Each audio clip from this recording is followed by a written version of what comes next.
My master had me fooled for 20 years, convinced me I had zero spiritual talent and was nothing but a useless nobody who could farm, raise chickens, and chop wood. It wasn't until I left the mountain that I found out he'd been lying to me the whole time. I thought I was chopping wood.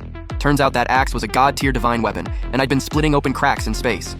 I thought I was feeding a chicken. Turns out that scraggly bird was an ancient phoenix that could swallow an entire sect in one peck. I thought I was growing potatoes. Turns out they were 9-cycle revival fruits.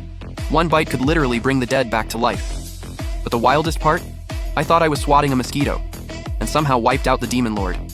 My name is Yefan, just your average farmer. My master told me I was born with a trash body, that even an ant in the cultivation world could crush me. So I laid low on that mountain for 20 years. Until one night, a mosquito wouldn't let me sleep. Felt pretty good, like slapping a block of tofu to pieces. What I didn't know was that at the exact moment I swung my hand, the sky-devouring demon lord, the one blotting out the sky about to swallow the entire cultivation world, didn't even get to scream. He just exploded into a puff of pink smoke. I rubbed my eyes, sat up, and a flash of white light came shooting straight down into my courtyard. Are you Yefan? Yeah, that's me. You lost or something? I'm Murong Zhui. I'm here to call off the engagement. Take this annulment letter and get out of my sight. We are worlds apart. I'm a celestial phoenix. You're nothing but a worm in the dirt. Great, honestly. I was scared I wasn't good enough for you and holding you back anyway. At least you know your place. I dug around in my pocket and pulled out a dusty jade pendant. My master had given it to me as a betrothal gift, calling it some kind of family heirloom. But honestly, it looked like something off a street stall, covered in cracks like it could fall apart any second. Here, take it back. You think you're worthy of handing me something that reeks of commoner filth? You think those filthy hands of yours are fit to touch my lady's keepsake? In that instant, the air just froze. Then a terrifying shockwave blasted out of the cracked jade. This wasn't some normal explosion. It was a collapse driven by the laws of heaven itself. Every protective treasure on Murong Zhui shattered like paper. She and her maid got blasted back 30 feet, slammed into the tree outside the courtyard, and started coughing up blood. I was so freaked out, I curled up in the corner of my room, shaking like a leaf. Murong Zhui dragged herself up and shot me this look, pure fear and hatred, thinking I was some hidden master who just humiliated her on purpose. Yefan, the Murong clan will remember this humiliation. I'm done for. I just blew someone up. There's no way I can afford those medical bills. I gotta run. I grabbed the old cloth bundle my master gave me, stuffed in my fire poker, potatoes, and the wood axe, then bolted down the mountain in a panic. I barely made it to the path at the base of the mountain when a crew of mean-looking thugs blocked my way. The bald guy leading them was holding a massive cleaver still dripping with blood. Stop right there. This is a robbery. Please spare me. I don't have any money and I'm just a farmer, man. I was labeled an F-grade waste. That day, my whole family set off fireworks to celebrate, said I was finally done wasting their resources. They dumped me on the most remote trash planet out there and left me to rot. What they didn't know, this planet was alive. Name's Lin Chi. Physically, I was as weak as paper. The family test crystal didn't even flicker when I held it. My own dad tore up my test report in front of the entire clan, threw it in my face. There's no one like you in the Lin family. They handed me a one-way ticket, shoved me onto a beat-up cargo ship, and dumped me on Broken Star number 3. The galaxy's most notorious trash processing planet. Nothing here but sky-blotting sandstorms. Mountains of scrap metal, a handful of drifters scraping by on salvaged parts, and the air always reeked of rust and rot. First month, I almost died, and not from hunger. The planet itself was the problem. Every few days, a deep, rhythmic tremor rolled through the ground.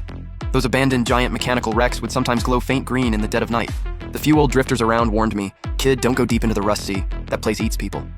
So I had no choice. To find rare parts to trade for nutrient paste, I had to go deeper. The sandstorm that day was brutal. I slipped and fell into a metal fissure half buried in sand. Inside, it wasn't ruins. It was a massive, spotless silver hall smooth as a mirror. In the center floated a dark red crystal, basketball-sized, slowly spinning. Like something possessed me, I reached out and touched it. No pain, just a flood of ice-cold data crashing straight into my brain. I saw the truth about this planet. It wasn't naturally formed. It was an ancient biocarrier warship, badly damaged in a prehistoric war now lying dormant. At its core, those trash mountains were just its crumbling outer shell, the so-called Rust Sea depths, its partially closed biocultivation pods and weapons arrays, and what I touched was its core intelligence interface. Even wilder, it scanned my spiritual energy as absolute zero, which somehow matched its lowest power dormant admin clearance.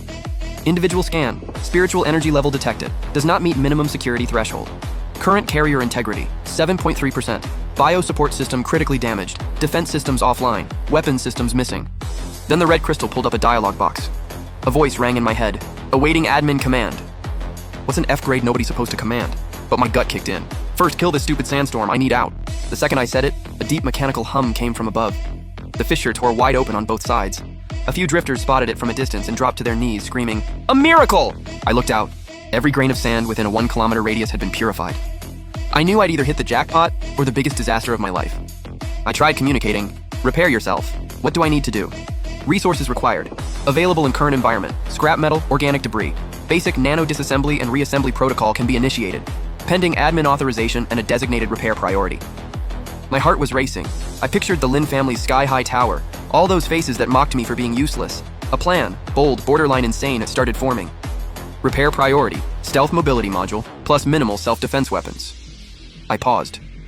Oh, and build me an exoskeleton, something that makes an F grade like me look at least B grade in strength and speed. Command confirmed, gathering resources, nanoswarm deployed. 1 week later, a sleek matte black form-fitting exoskeleton. I put it on, took a light hop, and cleared a 10-meter scrap pile like it was nothing. I'd never felt so free. This thing is insane. Before I could even process it, a barely visible ripple expanded from deep underground and vanished into the stars. 3 days later, on a busted old GalaxyNet receiver I'd scrounged up, I caught a headline that shook the entire galaxy. Star Elite Clan Lin family struck by unknown data storm. Entire core database wiped. Reports say they'd sent a directive to a remote star sector and got hit by a reverse hack. On screen, my once untouchable father was doing an interview, face pale as ash, voice cracking. We were hit by a technological attack beyond anything we can comprehend. I switched off the receiver and ran my hand over the cold black exoskeleton. I knew the ticket home was no longer the one they'd given me. I looked down at the planet beneath me, my carrier, and said quietly, "Next move." The scrap metal in the distance answered back.